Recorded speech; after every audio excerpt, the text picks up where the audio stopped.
Assalomu alaykum hammaga. Ertalabdan kafega tushib olib, stol-stullarni to'g'rilab, nonushta tayyorladim. Nonushta tayyorlayotganimda videoga olmoqchi edim, lekin ko'rganingizdek ulgurmadim. Tez-tez tayyorlashimga to'g'ri kelib qoldi. Bu yerda posudamokani hali bo'shatganim yo'q. Shuncha narsa meni kutib turibdi. Hozir yana bitta nonushta tayyorlashim kerak va sherigim yo'q bugun. Mabodo bu videoga endi birinchi marta to'g'ri kelganlar bo'lib qolsa, yana bir marta aytmoqman. Sitaning ichida joylashgan kafemizga bordi. Tug'ilgan kunlar qilardik. Shu yerda shu kafeni yurg'izamiz. Kunlik nonushta ovqatlar pishiramiz. O'zimiz ham bu yerda ovqatlanyapmiz va klientlarga ham tayyorlayapmiz. Basseyn ochilsa, hozir sezon hali ochilmagan, basseyn ochilsa yanada ham zo'r bo'ladi. Lekin nima deydi? 7-avgustgacha kelishganmiz xullas. U nimamizda tugaydi, kontrakt deyiladimi? Kontraktimiz tugaydi. Hozircha men shu yerdaman, shu uchun ham YouTube'ga anchadan beri video olmagan edim. Sherigim bugun yo'q. Bir o'zimman, shuning uchun ham ozgina ulgurmayapman. Sizlarga tayyorlagan tarelkamni ko'rsatmoqchi edim. Nonushtada o'zi aslida tuxum bilan anaqa ham bo'lishi kerak. Nima deydi? Sir, penyer deyishadi turklar. Bu klientim esa vegetarian. Na tuxum yeydi, na penyer yeydi, na sut ichadi, na go'sht yeydi. Xullas, ajoyib. Har doim unga biror narsa tayyorlaganimda qiynalaman. Ela xonimi zavtriklari hech narsa yemas ekanlarmish. Bizda sitamizda generalniy уборка sezon ochilishiga tayyorgarlik. Basseynni Qurbon hayitiga ochamiz deb va'da qilishgan, ko'ramiz. Ochisholarmi ekan? Ha qizim. Nima desam, deyaveradi, asalim mani.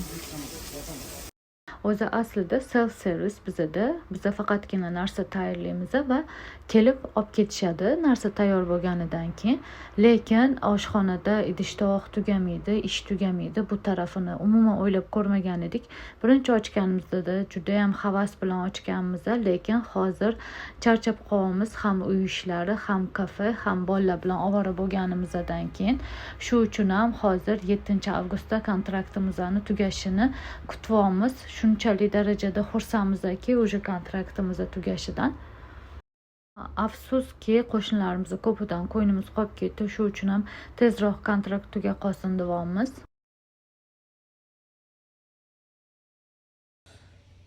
Kendimi çekiyorum. Gerçekten. Efe men videoga olmayapti. Kafedagi ishlarimni ozgina tugatib oldim. Hozir hech kim yo'qligida. Efe ozgina shug'ullanarkan pianinoda o'shanga meni chaqirdi. Keyin pianino kursiga ketamiz. Aytaman-ku, kunim yugur bilan o'tadi, hech narsaga ulgurmayman. Sabablarini hammasini ko'rsatib berish uchun ham sizlarga orada ma'lumot berib ketyapman deb. Kursga borganimizda ham agar ruxsat berishsa, videoga olaman xohlasa.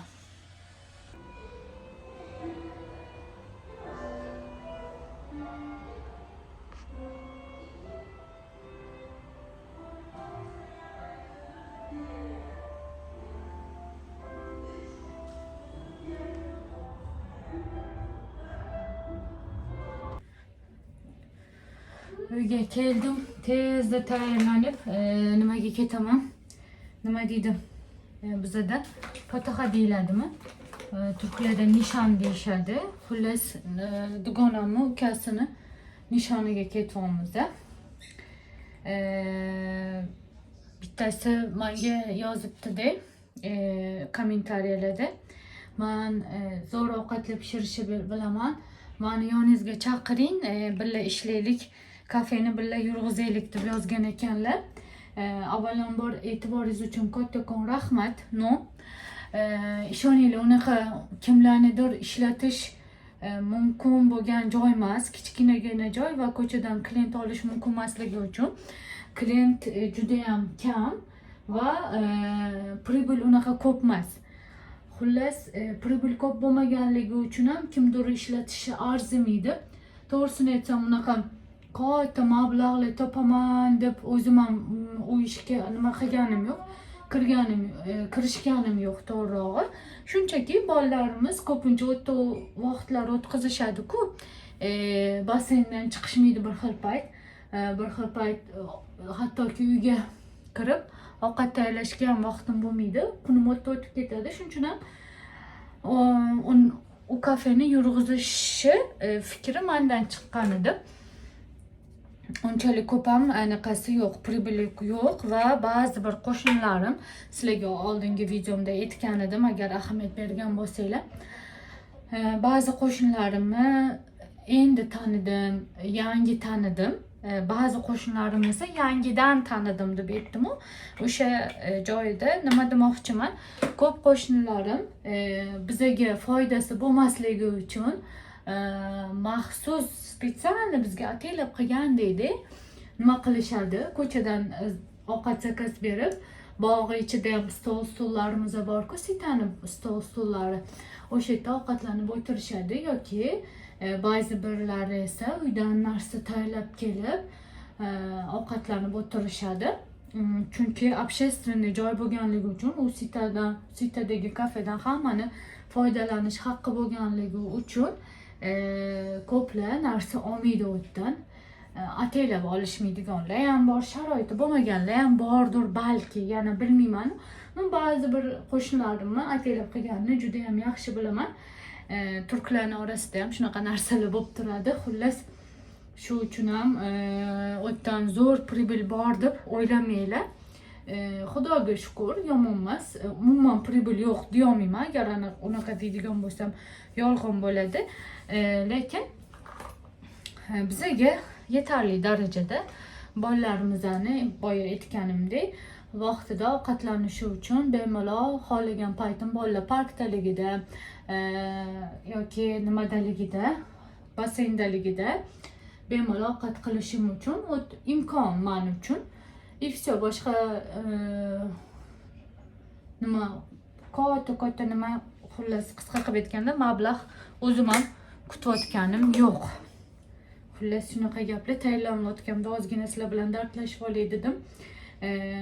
Esinglarda bo'lsa debman, xuddi YouTube'ga video olganimdek. Instagramda ko'rgan bo'lsanglar, ovsinim ham fotoqa qilgandilar. Ular lekin nima bo'lgandi? Qizi uyida bo'lganida, bugungi fotoqamizda esa to'yxona emas, davetiya degan to'yxonadan sal kichkinaroq joyda, lekin sovchi kutib olish uchun, fotoqalar uchun qilinadigan maxsus joylar bor Turkiyada. Uylar bilasizlar, Turkiyada ko'pincha kichkina bo'lganligi uchun shunaqa maxsus joylarda sovchi kutishadi yoki fotoqa qilishadi. Xullas, shunaqa joyga ketyapmiz. Sizlarni ham birga olib ketaman.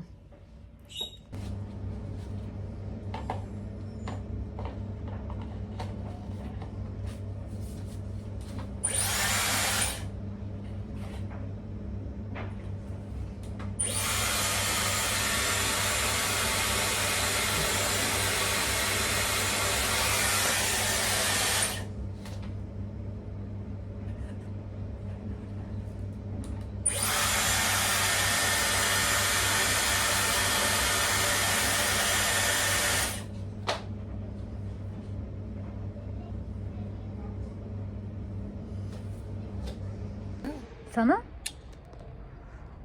kime hiç atmadın dedim de kime attım ya, Allah Allah, nasıl yani, gruba atmadım mı dedi de. Şeyi gördüm işte sabah. Sizi çekiyorum. Canım arkadaşlarım, Damla Hanım, Buket Hanım. Hadi gidelim. Ne yaptın? Ay.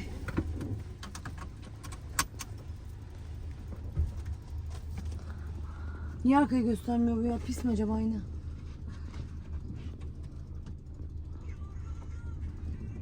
Bize yetib keldik. Uzuk taqish marosimi bo'lyapti.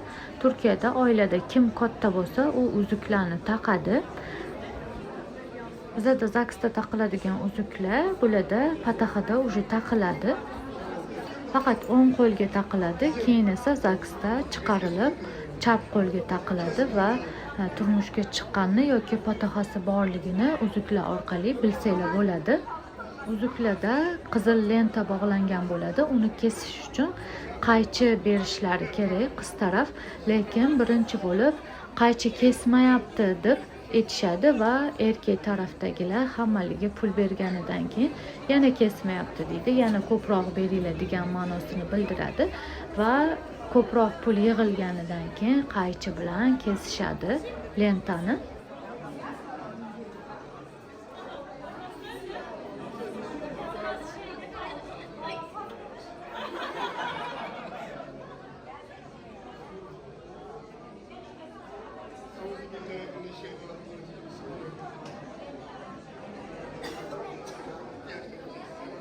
Evlerinde huzur, bereket nasip eylesin.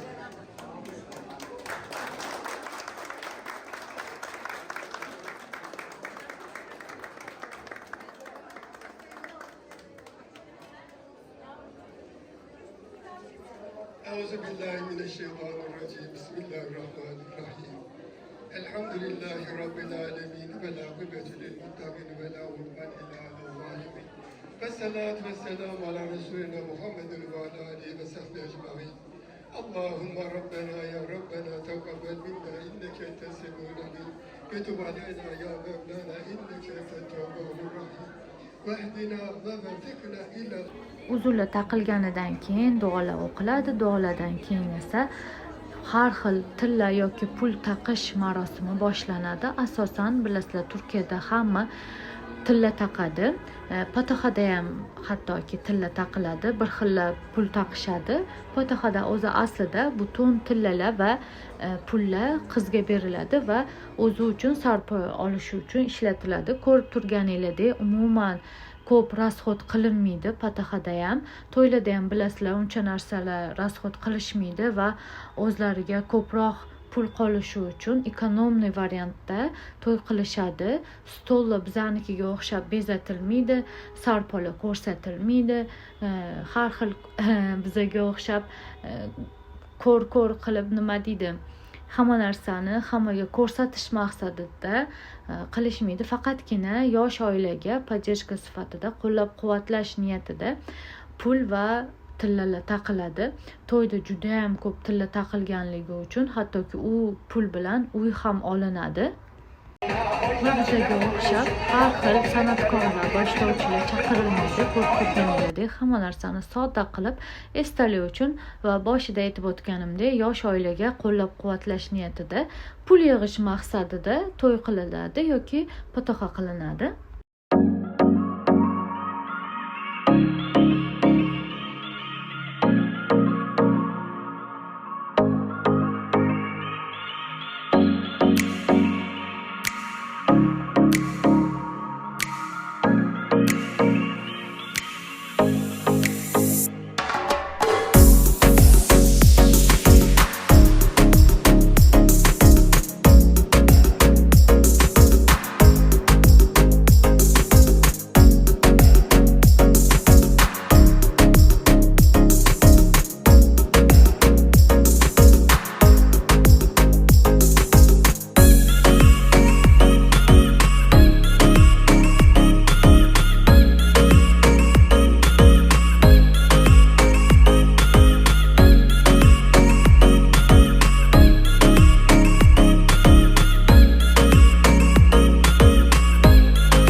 Biza bekorchilar uyimizga yaqin ochilgan bitta restoranga keldik. To'g'rirog'i oldin bu villa edi, hozir restoranga aylantirishibdi.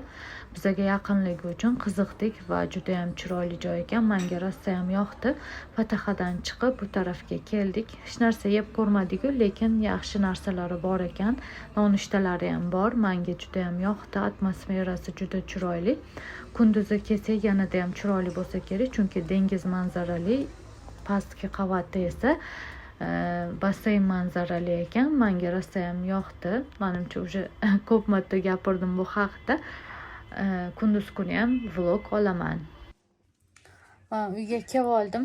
Qizim hali ham uxlamaydi, meni kutib o'tiribdi. Birga uxlaymiz deb. Dimmi jonim? Sen niye uyumadın?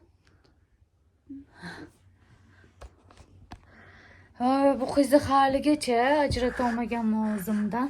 Haligacha men bilan uxlaydi. Ben annem gitti. Nereye gitti annen? Ben Jalsa qot doim ketdilar deb. Uyga kelib oldim, hammasi zo'r o'tdi. Shuni videoni shu yerda to'xtata qolaman. O'zimcha yuzimga anaqa chiska qilganimni, maska surganlarimni videoga olmoqchi edim, lekin uyqum kelyapti. Tez kamerani anaqa настраивать qilmasdan tez yota qolay dedim. Hammaga xayrli va barakali kun tilab qolaman. Allohga omonat bo'linglar.